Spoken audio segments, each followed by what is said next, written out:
नमस्कार बंधुरा आपनारा जे जेखान थेके आमार भिडियोटी देखछेन सबाइके आमार भिडियोटी देखार आमंत्रण जानाच्छि।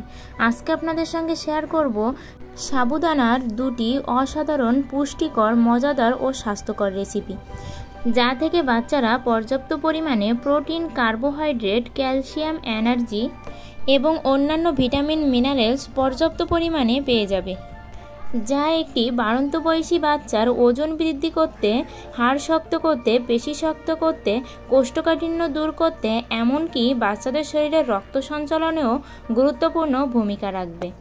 বাচ্চার যত্নে গুরুত্বপূর্ণ টিপস সহ খাবারের রেসিপি দুটি দেখার জন্য সবাইকে আমন্ত্রণ জানাচ্ছি।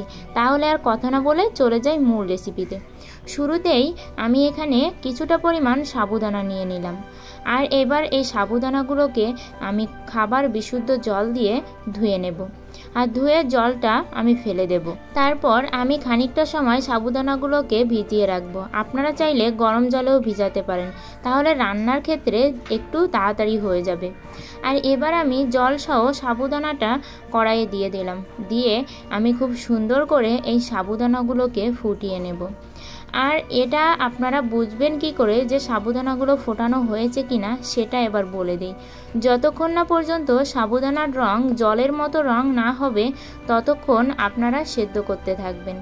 যখন দেখবেন সাবুদানাগুলো জলের মতো রং হয়ে গেছে তখন বুঝবেন যে সাবুদানাগুলো সেদ্ধ হয়ে গেছে। আর এ পর্যায়ে দেখুন আমি খুব ভালো করে এগুলোকে সেদ্ধ করে নিচ্ছি। আর এই যে এখানে আমার সাবুদানাগুলো খুব সুন্দর করে সেদ্ধ করা হয়ে গেছে।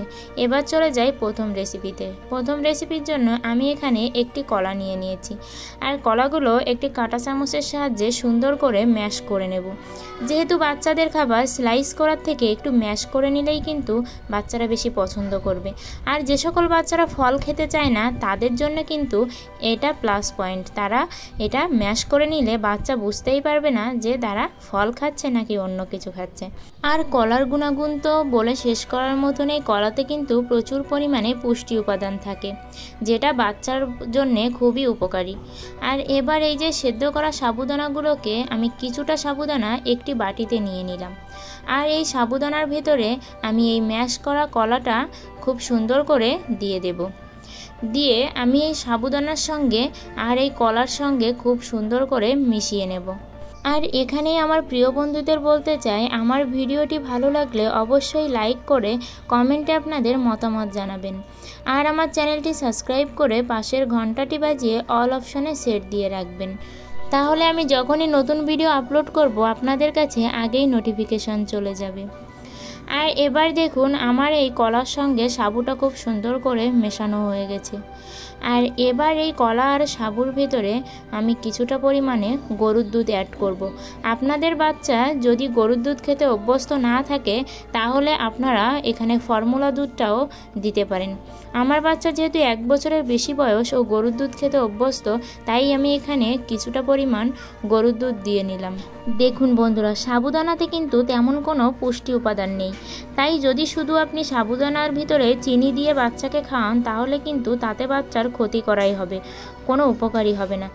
তাই সাবুদানাটাকে চেষ্টা করতে হবে একাধিক পুষ্টিকর খাবারের সমন্বয়ে তৈরি করা, তাহলে কিন্তু খাবারটি এমনিতেই যথেষ্ট পুষ্টিগুণ সম্পন্ন হয়ে যাবে। আর এবার এই যে আমার প্রথম রেসিপি কিন্তু শেষ। এবার চলে যাই দ্বিতীয় রেসিপিতে। দ্বিতীয় রেসিপির জন্য আমি এখানে 3টি পাকা খেজুর নিয়ে নিয়েছি, আর এবার এই খেজুরগুলোকে খুব সুন্দর করে ধুয়ে আমি খেজুরের ভিতর থেকে বিচিগুলো ফেলে দেব। আর এভাবে আমি সবগুলো খেজুরেরই বিচি ফেলে দিয়ে খেজুরগুলোকে ছোট ছোট স্লাইস আকারে করে নেব। এতে করে আমি যখনই এটার পেস্ট তৈরি করতে যাব তাতে কিন্তু আমার সুবিধা হবে। তাই আমি খুব সুন্দর করে এখানে খেজুরগুলোকে স্লাইস আকারে তৈরি করে নিলাম। আর এবার এই স্লাইস করা খেজুরগুলোর ভিতরে আমি কিছুটা পরিমাণ উষ্ণ গরম জল দেব। এতে করে খেজুরগুলো কিন্তু একটু নরম হয়ে যাবে, যাতে আমার খেজুরের পেস্টটি তৈরি করতে খুবই ইজি হয়ে যাবে। আপনারাও এভাবে খেজুরগুলো 10 মিনিটের মতো উষ্ণ গরম জলে ভিজিয়ে রাখবেন।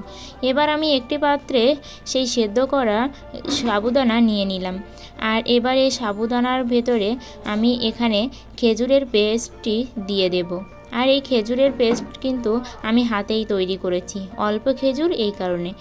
আর এখানে খুব সুন্দর করে আমি খেজুরের সঙ্গে সাবুদানাটা মিশিয়ে নেব।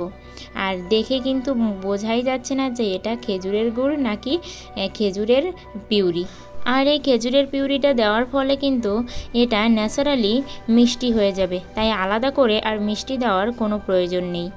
এবার আমি এই সাবুদানা আর খেজুরের পিউরির ভিতরে কিছুটা পরিমাণ দুধ দিয়ে নেব।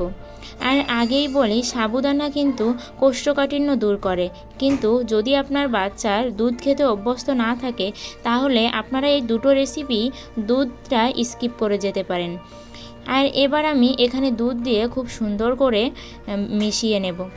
আর আপনারা যদি আপনাদের বাচ্চার ওজন বাড়াতে চান তাহলে এই খাবারটি খাওয়াতে পারেন, তবে খাবারটি সপ্তাহে 2 থেকে 3 বার খাওয়াবেন।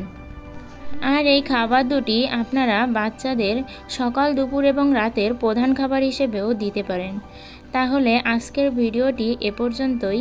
সবাই ভালো থাকবেন, সুস্থ থাকবেন। আর আমাদের ভিডিওগুলো বেশি বেশি করে দেখে আমাদের অবশ্যই সাপোর্ট করবেন।